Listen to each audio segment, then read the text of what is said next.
ಚಿಕ್ಕೋಡಿಯಲ್ಲಿ ಬೆಳ್ಳಂಬೆಳಗ್ಗೆ bike ಏರಿದ Chikkodi AC Subhash ಸಂಪ್ಕಾಮಿ ಮತ್ತು ತಹಸೀಲ್ದಾರ್ ರಾಜೇಶ್ ಪುರ್ಲಿ. ನಸುಕಿನಲ್ಲಿ ಚಿಕ್ಕೋಡಿಯ ಉಪವಿಭಾಗೀಯ ದಂಡಾಧಿಕಾರಿ ಸುಭಾಷ್ ಸಂಪ್ಕಾಮಿ ಹಾಗೂ ತಾಲೂಕಾ ತಹಸೀಲ್ದಾರ್ ರಾಜೇಶ್ ಪುರ್ಲಿ ಅವರು ಬೈಕ್ ಹತ್ತಿ ಚಿಕ್ಕೋಡಿ ಪಟ್ಟಣದ ವಿವಿಧ ಬಡಾವಣೆಗಳಿಗೆ, ಮಾರುಕಟ್ಟೆಗಳಿಗೆ ಮತ್ತು ಬೀದಿಗಳಿಗೆ ತೆರಳಿ ಅಲ್ಲಿಯ ಸ್ವಚ್ಛತೆ ಹಾಗೂ ಮೂಲಭೂತ ಸೌಕರ್ಯಗಳ ಬಗ್ಗೆ ಪರಿಶೀಲನೆ ನಡೆಸಿದ್ದಾರೆ. ಈ ವೇಳೆ ಜನಸಾಮಾನ್ಯರನ್ನು ಸಂಪರ್ಕಿಸಿ ಅವರ ಅನಿಸಿಕೆಗಳನ್ನು ಕಲೆ ಹಾಕಿ ಸ್ಥಳದಲ್ಲಿಯೇ ಪರಿಹಾರ ಒದಗಿಸುವ ಕಾರ್ಯ ಮಾಡಿದರು. ಇಲ್ಲಿ ಬರ್ತಾರೆ ಬಂದಂತ ಟಿಫಿನ್ ಮಾಡಿಸಿ ಬ್ಯಾಸಿಗೆ ತಂದ್ರೆ ಕಂಟಿನ್ಯೂ ಅವ್ರನ್ನ ನಾಷ್ಟ ಮಾಡಿಸಿ ಕಳಿಸ್ಬೇಕಂದ್ರೆ ಇಲ್ಲಾಂದ್ರೆ 1:30 ಕಾಯ್ಸಿ ಮತ್ತು 5 ಮಟ್ಟ ಕೆಲಸ ಹಾಂ ಅದ್ರ ಬಗ್ಗೆ ಮುನ್ಸಿಪಾಲಿಟಿ ಚೀಫ್ ಆಫೀಸರ್ ಏನು ಬರ್ತಾರೆ ನಿಮ್ಗೆ ಏನೂ ಇಲ್ಲ ನಮ್ಮಲ್ಲಿ ಸಮೃದ್ಧಿಯಿಂದ ಯಾರು ಏನೂ ಇಲ್ಲಾರ್ದನೆ ಹಾಂ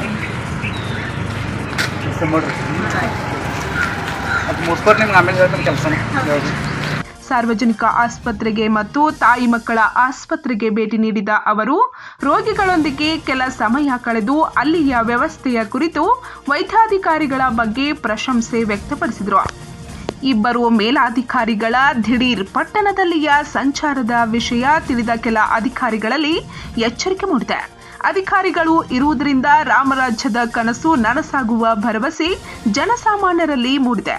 ಈ ಪಟ್ಟಣ ಸಂಚಾರದಿಂದಾಗಿ ವ್ಯವಸ್ಥೆಯ ಬದಲಾವಣೆ ನಿಶ್ಚಿತ ಎಂಬ ಬಗ್ಗೆ ಮೇಲ್ನೋಟಕ್ಕೆ ಕಂಡು ಬಂದಿದ್ದು, ಸಾರ್ವಜನಿಕರು ಈ ಅಧಿಕಾರಿಗಳ ಕಾರ್ಯವೈಖರಿಯನ್ನು ಕಂಡು ಕೊಂಡಾಡುತ್ತಿದ್ದಾರೆ.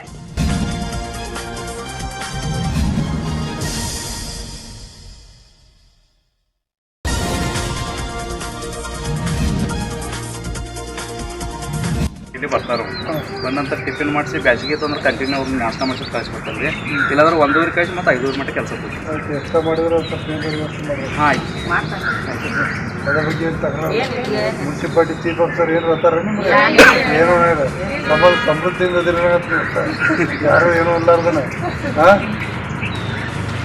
ಕೆಲಸ ಮಾಡಿರಿ ಅದು ಮುಸ್ಕೊಟ್ಟು ನಿಮ್ಗೆ ಆಮೇಲೆ ಹೇಳ್ತಾನೆ ಕೆಲಸನೇ ಯಾವುದು. ಪಂಚ್ ನ್ಯೂಸ್ಗಾಗಿ ಚಿಕ್ಕೋಡಿಯಿಂದ ಬಸವರಾಜ್ ತಾರ್ದಾಳೆ.